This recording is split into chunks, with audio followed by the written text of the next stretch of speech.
Hello everyone, this is the second part of fundamental rights.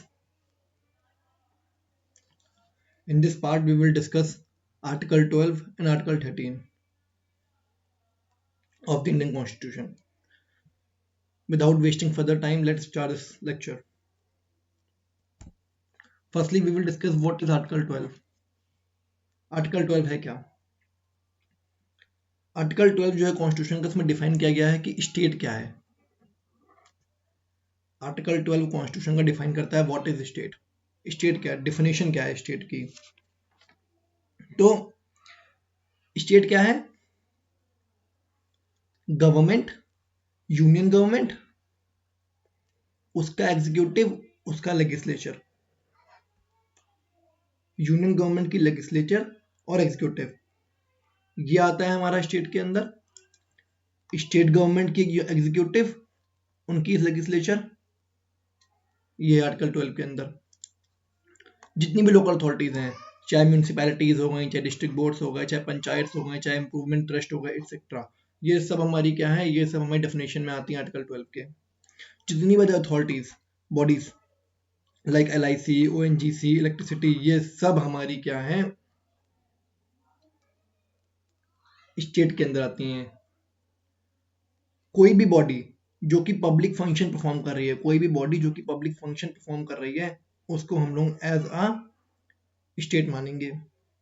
ठीक है, चाहे वो प्राइवेट फॉर्म में क्यों ना हो. अगर कोई भी प्राइवेट बॉडी जो कि पब्लिक फंक्शंस को फुलफिल कर रही है, तो उसे हम लोग क्या मानेंगे, उसे हम लोग अंडर आर्टिकल 12 के अंतर्गत स्टेट मानेंगे.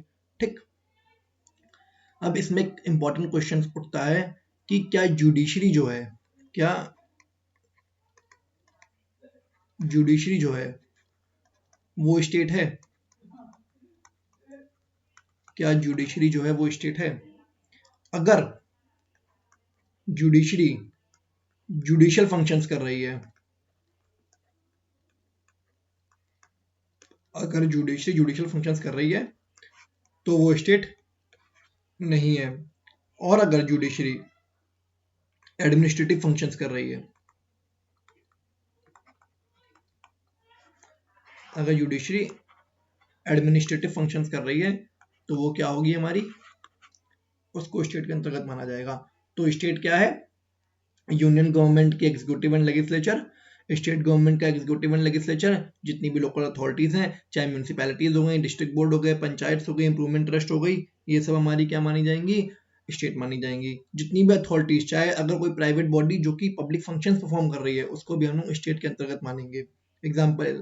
एग्जाम्पल के तौर पर इलेक्ट्रिसिटी बोर्ड हो गया, LIC हो गया, ONGC हो गई. ठीक है ये प्राइवेट, मगर ये पब्लिक फंक्शंस परफॉर्म कर रही हैं, दैट्स वाई ये क्या है, स्टेट के अंतर्गत आती हैं. ठीक. तो ये तो हमारा आर्टिकल 12 है. अब बात करते हैं आर्टिकल 13 के बारे में. आर्टिकल 13 क्या कहता है कॉन्स्टिट्यूशन का? आर्टिकल 13 क्या कहता है? आर्टिकल 13 ये डिक्लेयर करता है कि कोई भी लॉ जो कि इनकंसिस्टेंट है, कोई भी लॉ जो कि इनकंसिस्टेंट है और डेरोगेशन में फंडामेंटल राइट्स के, वो क्या होगा, नल एंड वॉइड होगा. ठीक. अगर कोई भी लॉ जो कि इनकंसिस्टेंट है, डेरोगेशन में है फंडामेंटल राइट्स के साथ में, तो वो हमारा क्या कहलाएगा, वो हमारा नल एंड वॉइड कहलाएगा. आर्टिकल 13 ये कहता है. आर्टिकल 13 में क्या कहता है, says that any laws that are existing even before the constitution was constituted and now in conflict with fundamental rights will now become invalid in case of any conflict. क्या कह रहा है कि कॉन्स्टिट्यूशन के बनने से पहले अगर कोई लॉ है और वो कॉन्फ्लिक्ट में आ रहा है फंडामेंटल राइट के, तो वो लॉ जो होगा वो क्या होगा, हमारा इनवैलिड होगा. ये आर्टिकल 13 क्लॉज 1 कहता है. आर्टिकल 13 क्लॉज 2 क्या कहता है? Indian Constitution says that state is not allowed to make laws that violate the fundamental right of citizen of India. Such laws will be considered to be void in case of violation. क्या कि state ऐसा कोई law नहीं बना सकता है जो कि सिटीजन्स के फंडामेंटल राइट को वॉयलेट करता हो. मतलब क्या, स्टेट ऐसा कोई भी लॉ नहीं बना सकता है जो सिटीजन्स के फंडामेंटल राइट को वॉयलेट करता हो. अगर बनाता है तो वो लॉ जो होगा, उन लॉ को वॉइड माना जाएगा, उन लॉ को नल एंड वॉइड डिक्लेयर कर दिया जाएगा. अब आर्टिकल 13 क्या है? आर्टिकल 13 बेसिकली डिफाइन करता है कि लॉ क्या है। आर्टिकल 13 क्लॉज 3 जो है वो डिफाइन करता है एक्चुअली में लॉ का मतलब क्या होता है। तो बताता हूँ लॉ का मतलब क्या होता है आर्टिकल 13 क्लॉज के अंदर।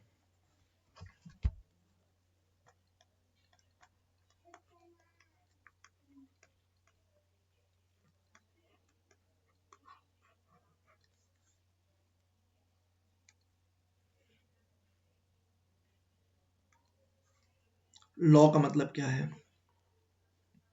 देखिए, जितने भी पार्लियामेंट के लॉज हैं, जितने भी पार्लियामेंट ने लॉज इनेक्ट करे हैं, ये सब लॉ के अंतर्गत आएंगे। ठीक। जितने भी लॉज स्टेट लेजिस्लेचर ने इनेक्ट करे हैं, ये सब लॉ के अंदर आएंगे। जितने भी टेम्परेरी लॉज हो गए, जितने भी टेम्परेरी लॉज हो गए, लाइक ऑर्डिनेंसेस जो कि प्रेसिडेंट इशू करता है, ठीक, और basically by state governor, issued by president और गवर्नर्स, ये सब हमारे क्या आएंगे? सब लॉ हैं। ठीक है। कि जितने भी स्टैट्यूटरी इंस्ट्रूमेंट्स हैं हमारे, ये सब लॉ के अंतर्गत आएंगे। जैसे कि लाइक ऑर्डर हो गया, बाई लॉ हो गया, order, by law, rules, regulations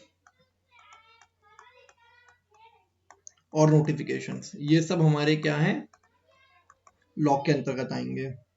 और जितने भी हमारे non legislative source of law हैं, जितने भी हमारे non legislative source of law हैं, वो सब भी हमारे क्या आएंगे? लॉ के अंतर्गत आएंगे। जैसे कि कस्टम्स वगैरह हो गया।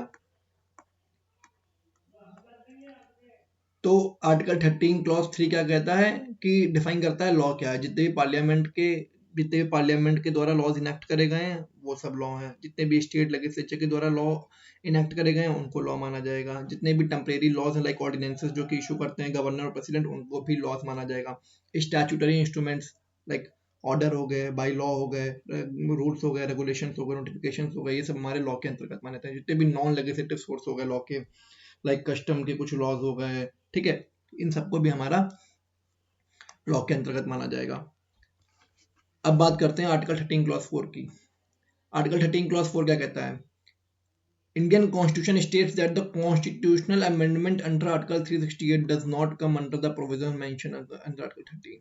क्या कि बेसिकली कॉन्स्टिट्यूशनल अमेंडमेंट जो हम कर रहे हैं ना अंडर आर्टिकल 368, वो हमारा आर्टिकल 13 के अंतर्गत नहीं माना जाता है।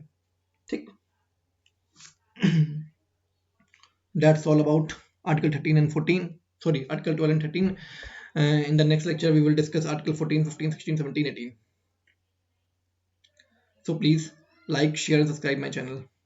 Thank you, everyone.